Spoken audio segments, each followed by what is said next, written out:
Hello viewers, welcome my channel. আশা করি আপনারা সবাই ভালো আছেন এবং আমিও ভালো আছি। আমার নাম পরাণ। বরাবরের মতন আমি আজও আপনাদের মাঝে আরেকটি নতুন বিষয় নিয়ে হাজির হয়েছি। তবে আজ আমি আপনাদের মাঝে যে বিষয়টি শেয়ার করব আর সেটি হচ্ছে বুলগেরিয়া। বুলগেরিয়া কারেন্সি অনেক উন্নত রোমানের তুলনায়, এটা অবশ্যই অনেকে জানে, আবার অনেকে হতে পারে জানে না। কিন্তু আজকে আমি যে তথ্যটা আমি আপনাদেরকে শেয়ার করব, খুবই ভালো একটি সুসংবাদ। এবং যারা বর্তমানে বুলগেরিয়া প্রবাসী হিসেবে রয়েছেন এবং ভবিষ্যতে যারা বুলগেরিয়াতে যাবেন, তারা অবশ্যই এই জিনিসটা চোখে পড়বে। এবং এইটা পেতে অবশ্যই আপনাদেরকে অপেক্ষা করতে হবে 2026 পর্যন্ত। অর্থাৎ 2026 সালে তাদের ইউরো কারেন্সিতে কনভার্ট হতে যাচ্ছে। ইতিমধ্যে এখনও যদি গুগলে সার্চ দেন, আছে 2025 এবং জানুয়ারি মাসে 20 তারিখ, যে বুলগেরিয়া 1 এক বাত BGN সমান equals 50 সেন্ট 0.50 ইউরো। cent. অর্থাৎ 50 সেন্ট ইউরো সমপরিমাণ এক বাত বুলগেরিয়া লেব বলে। বুলগেরিয়া কারেন্সির নাম হচ্ছে বুলগেরিয়া লেব। তো খুবই শীঘ্রই 2026 সালে জানুয়ারি মাসে 1 তারিখ থেকে তারা ইউরো কারেন্সিতে অ্যাডপ্টেড হওয়ার জন্য চেষ্টা করতেছে। যদিও 2023 সালে তারা অ্যাপ্লাই করেছিল, তারপর ক্রমান্বয়ে অর্থাৎ পর্যায়ক্রমে 2024 সালে এগেন অ্যাপ্লাই করেছিল, এবং 2025 সালে এখনও পেন্ডিংয়ে রয়েছে। 2026 সালে 1 জানুয়ারি থেকে তারা কনফার্মভাবে তারা ইউরো জোনের মধ্যে অন্তর্ভুক্ত করবে কারেন্সিটা। এবং খুবই ভালো, তারা ইউরো কারেন্সি কনভার্ট করতে পারলে তারা তাদের জন্য ভালো, এবং অল্প পরিমাণে টাকা তারা ইউজ করতে পারবে। যদিও দেখেন, এই যে রোমানিয়া কারেন্সির কথা যদি চিন্তা করেন, 1,000 ইউরো সম পরিমাণে দেখবেন যে 5,000 লে, প্রায় এক বান্ডিল। আর আপনারা যদি 50 টাকা নোট দেন, দেখবেন যে এতগুলা টাকা। আর 100 টাকা নোট দিলে হতে পারে দেখবেন যে 5,000 টাকার প্রায় অনেকগুলো টাকা। কিন্তু এই যে কারেন্সিটা তারা কমিয়ে আনতেছে, কিন্তু তারপরও রোমানিয়াতেও অনেক লোকই তারা ইউরো কারেন্সিটা ইউজ করে, যেখানে লেনদেন করে বেশিরভাগই ম্যাক্সিমামই দেখবেন যে ইউরো কারেন্সিটা ইউজ করে। কিন্তু তাদের দেখবেন যে বুলগেরিয়া বেসিক স্যালারি, এখন যদি আপনি সার্চ দেন বেসিক স্যালারি, তারা এখন দেখবেন যেটা নেট স্যালারি অবশ্যই ঢুকে রাখছে গুগলে, দেখবেন যে 1,077 বুলগেরিয়া লেব বলে। এইটা যদি কনভার্ট করেন, অবশ্যই আপনারা দেখবেন যে 520 টাকা বা 500 সামথিং, এটা নেট স্যালারি। কিন্তু ট্যাক্স টুক্স কাটবো হচ্ছে, আপনি যে কোম্পানিতে কাজ করেন ওই কোম্পানি থেকে ট্যাক্স টুক্স এগুলি পে করবেন। কিন্তু হ্যাঁ, একটা ভালো সুযোগ সুবিধা, যেমন আপনারা দেখেন তো খালি বেসিক স্যালারিটা হচ্ছে যে 820 ইউরো থেকে 870 ইউরো, ডিপেন্ড করে ক্যাটাগরি, এবং সমস্ত ট্যাক্স টুক্স কাটার পরে এই বেসিক স্যালারিটা পাবে। কিন্তু একটা সুবিধা কি, পর্তুগালে কার্ডগুলো হচ্ছে সরকারের আন্ডারে অনেক সুবিধা রয়েছে, যেটা বাস্তবে কি বলবো, আপনি যে কয় মাস কাজ করবেন ওই কয় মাসই আপনাকে ট্যাক্স দিলে যথেষ্ট। তাছাড়া এই কার্ড দিয়ে আপনারা অনেক, যখন আপনারা পার্মানেন্ট রেসিডেন্ট কার্ড পাবেন এবং দেশে লং টাইম থাকতে পারবেন, 3 মাসের জায়গায় 5 মাসও থাকতে পারবেন। এটা একটা অনেকটা সুযোগ সুবিধা রয়েছে।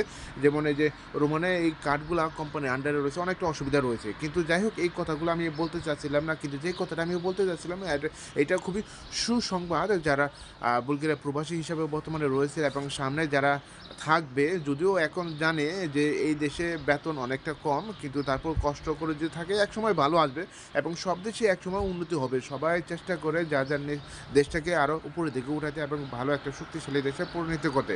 সব দেশের সরকার এটা চেষ্টা করে। কোনো সরকার ব্যর্থ হয়, আবার কোনো সরকার স্টেপ বাই স্টেপ তারা চেষ্টা চালিয়ে যান। কিন্তু এই যে বুলগেরিয়া 2026 সালে জানুয়ারি মাসে 1 তারিখ থেকে তারা ইউরো কারেন্সিটিতে তারা রূপান্তরিত হতে যাচ্ছে, এবং এটা খুবই ভালো একটা দিক। এবং যদিও তারা ইউরো কারেন্সিটা তারা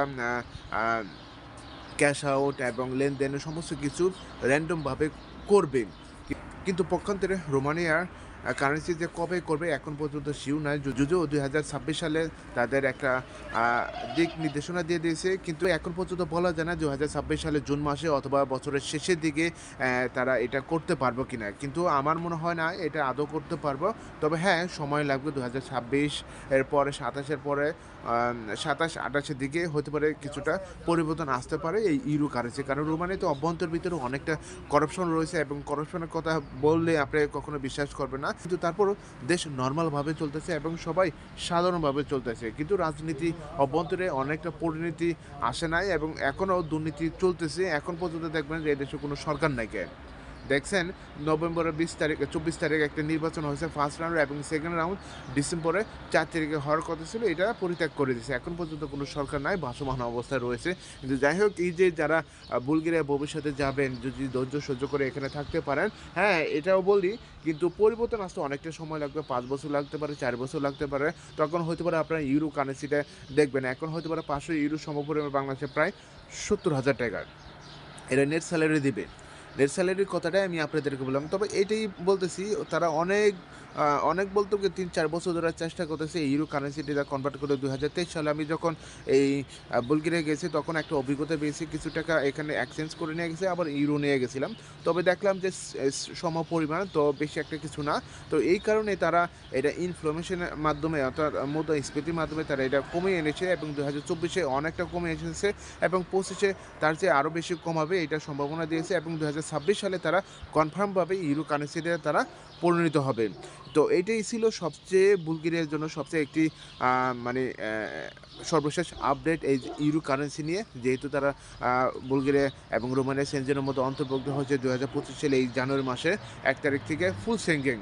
এখন ল্যান্ড বর্ডার এবং সি বর্ডার সব বর্ডারই ওপেন। তো সবাইকে ধন্যবাদ জানাচ্ছি আমার এই ভিডিওর সাথে থাকার জন্য। এছাড়া আপনার যদি কোনো মতামত ও মন্তব্য থাকে, তাহলে অবশ্যই আমার এই ভিডিও কমেন্ট বক্সে লিখবেন।